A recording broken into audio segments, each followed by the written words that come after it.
Frodo acordou de súbito. Ainda estava no quarto. Merry estava ali, com uma vela na mão, enquanto a outra espancava a porta. Já vai! O que foi? Perguntou Frodo, ainda assustado e confuso. O que foi? Gritou Merry. Está na hora de acordar. São 4:30 e há muita neblina. Vamos! Sam já está aprontando de jejum. Até Pippin já se levantou. Só vou selar os pôneis e carregar a bagagem.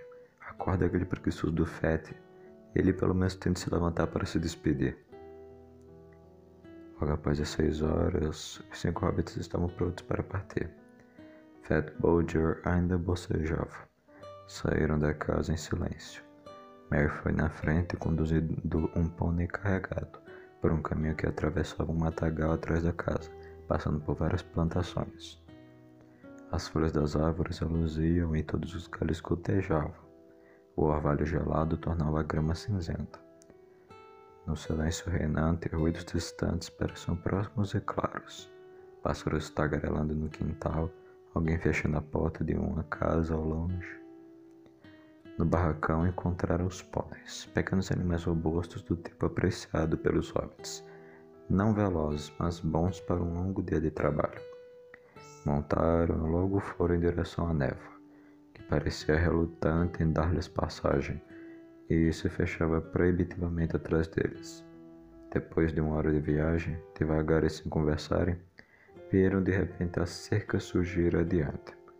Era alta e estava coberta por uma rede de teias de aranha prateadas.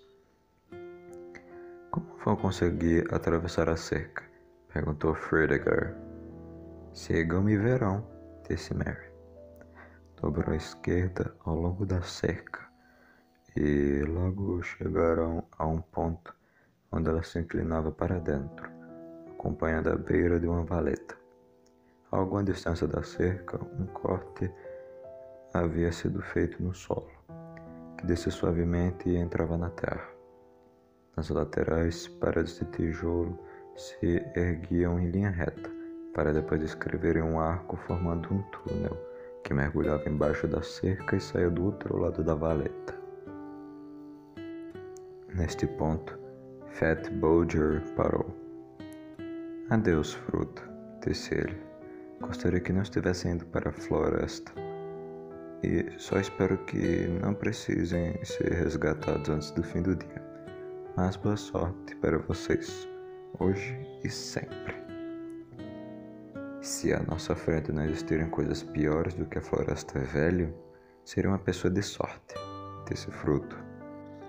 Diga a Gandalf para se apressar através da estrada leste. Logo voltaremos para ela, avançando o mais rápido possível. Adeus, gritaram todos, descendo pela valeta e desaparecendo dentro do túnel. O interior era escuro e úmido. A outra extremidade era fechada por um portão feito de grossas barras de ferro. Merry desceu do pônei e destrancou o portão, e quando todos tinham passado, fechou novamente. Houve uma pancada e o trinco travou com um clique. O som era agourento. Pronto, disse Merry. Vocês deixaram o condado e agora estão do lado de fora da borda da floresta. As histórias que contam sobre esse lugar são verdadeiras? Perguntou Pippin. Não sei a que história se refere, respondeu Merry. Se estiver falando das histórias de medo que as babás de Fett lhe contavam, sobre orcs, lobos e coisas assim, diria que não. Pelo menos eu não acredito nelas. Mas a floresta é esquisita. Tudo nela é muito mais vivo, mais ciente do que está acontecendo, por assim dizer, do que são as coisas no condado. E as árvores não gostam de forasteiros, elas vigiam as pessoas. Geralmente ficam satisfeitas somente em vigiar, enquanto dura a luz do dia, e não fazem muita coisa. De vez em quando uma árvore mais hostil pode derrubar um galho ou levantar uma raiz, ou agarrar você com um ramo longo. Mas à noite as coisas podem ser mais alarmantes, pelo que eu ouvi dizer. Estive lá depois do anoitecer apenas 1 ou 2 vezes, e só perto da cerca. Tive a impressão de que todas as árvores estavam cochichando entre si, passando notícias e planos numa língua ininteligível. e os galhos balançavam e se mexiam sem qualquer vento. Na verdade, dizem que as árvores se locomovem e podem cercar forasteiros e prendê-los. Há muito tempo elas de fato atacaram a cerca. Vieram e se plantaram bem próximos, curvando-se sobre ela. Mas vieram os hobbits e cortaram centenas de árvores. Depois fizeram uma grande fogueira na floresta, queimando todo o solo numa longa faixa a leste da cerca. Depois disso, as árvores desistiram de atacar, mas se tornaram muito hostis. Ainda existe um lugar, um espaço amplo e escalvado, não muito distante, onde a fogueira foi feita. Só as árvores é que são perigosas? Perguntou Pippin. Existem várias coisas esquisitas morando dentro da floresta. E do lado de lá, disse Merry. Ou pelo menos assim ouvi dizer. Eu nunca vi nenhuma delas, mas alguma coisa deixa trilhas. Toda vez que se entra lá, pode encontrar trilhas abertas. Elas parecem mudar de tempo em tempo, de modo singular. Não muito longe desse túnel há, ou houve por um longo tempo, o início de uma trilha bem larga conduzindo à clareira da fogueira e continuando mais ou menos na direção que pretendemos seguir, para o leste e um pouco ao norte. É essa trilha que vou tentar encontrar. Agora, os hobbits tinham deixado o portão do túnel e seguiam pela ampla cavidade.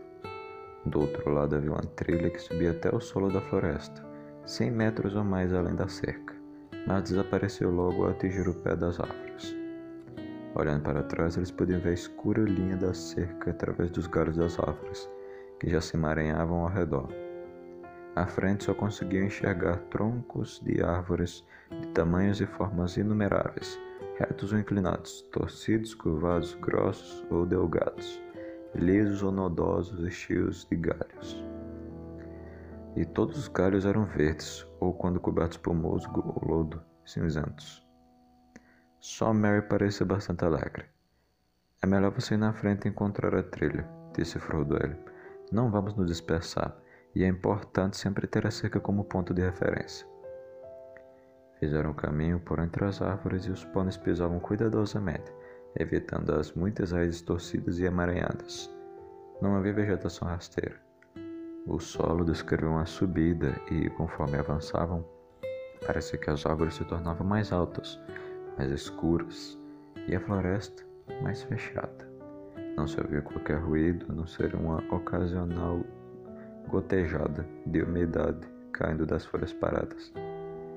Até agora não se escutava qualquer sussurro ou movimento entre os galhos, mas todos os hobbits tinham uma desagradável sensação de que estavam sendo observados com desaprovação. Logo essa desaprovação se intensificou, passando da antipatia até a inimizade. A sensação foi ficando cada vez mais forte até que se virou olhando rápido para cima ou para trás sobre os ombros, como se esperasse um golpe repentino. Ainda não havia sinal da trilha e cada vez mais as árvores pareciam barrar a passagem. De repente, Pippin sentiu que não podia suportar isso por mais tempo e, sem avisar ninguém, soltou um grito alto. Ei, não vou fazer mal nenhum, apenas me deixe passar, está bem? Os outros pararam assustados, mas o grito foi sumindo como se tivesse sido abafado por uma cortina pesada. Não houve eco ou resposta, mas a floresta pareceu ficar mais fechada e mais atenta que antes. Eu não gritaria se fosse você, disse Merry. Isso pode prejudicar mais que ajudar. Frodo começou a se perguntar se realmente era possível encontrar uma trilha e se tinha feito a coisa certa, trazendo os outros para aquela abominável floresta.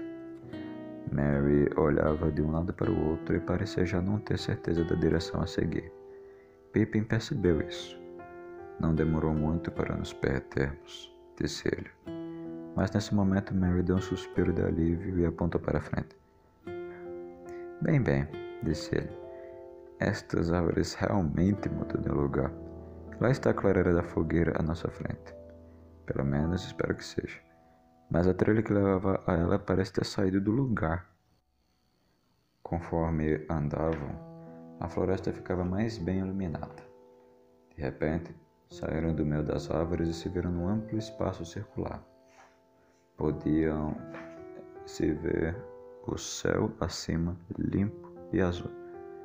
O que surpreendeu a todos, pois sob o teto da floresta não puderam ver o dia nascendo, nem a neblina se desvanecer. Entretanto, o sol ainda não estava alto o suficiente para emitir raios que atingissem o centro da clareira, embora sua luz alcançasse as copas das árvores. Na borda da clareira, todas as folhas eram mais densas e verdes, cercando o lugar com a parede quase sólida.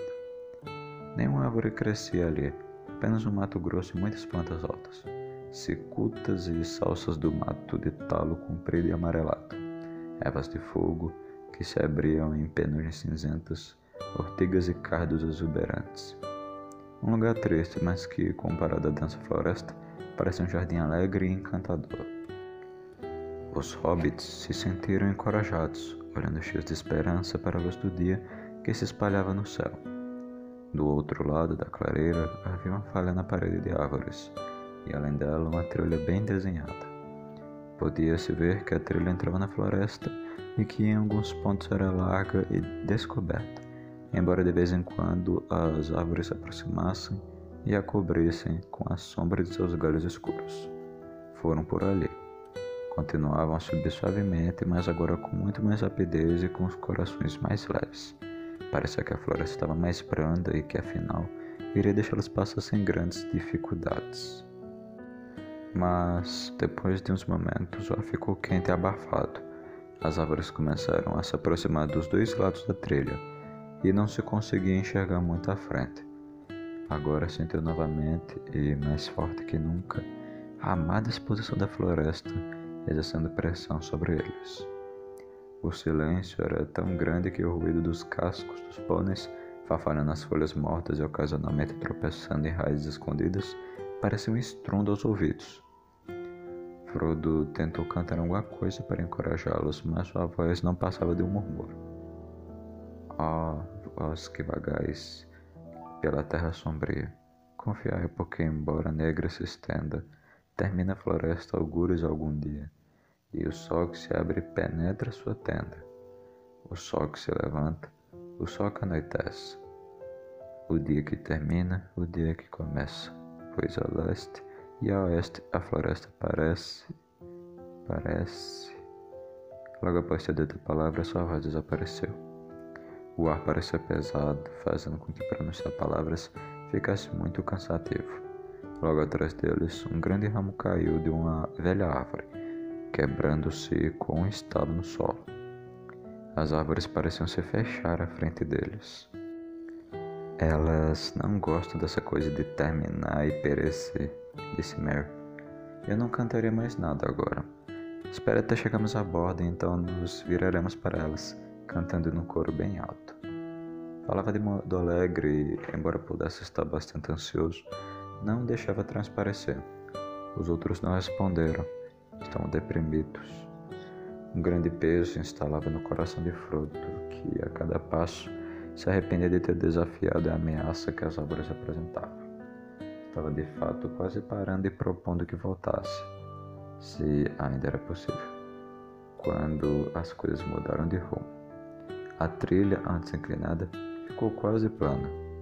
As escuras árvores se afastaram para os lados e à frente podia-se ver a trilha seguindo quase em linha reta. Diante deles, mas ainda a certa distância, surgiu o topo verde de uma colina, sem árvores, erguendo-se como uma cabeça calva acima da floresta ao redor. A trilha parecia ir direto para lá.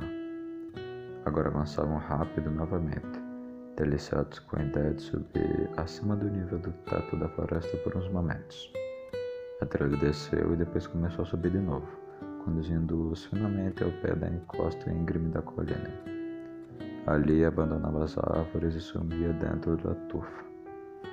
A mata se erguia em toda a volta da colina, como uma cabeleira espessa que terminava abruptamente num círculo em volta de uma coroa raspada.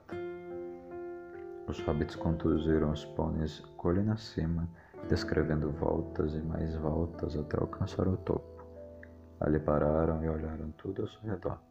Com a luz do sol, o ar brilhava, embora ainda envolvido pela névoa, que os impedia de enxergar longe.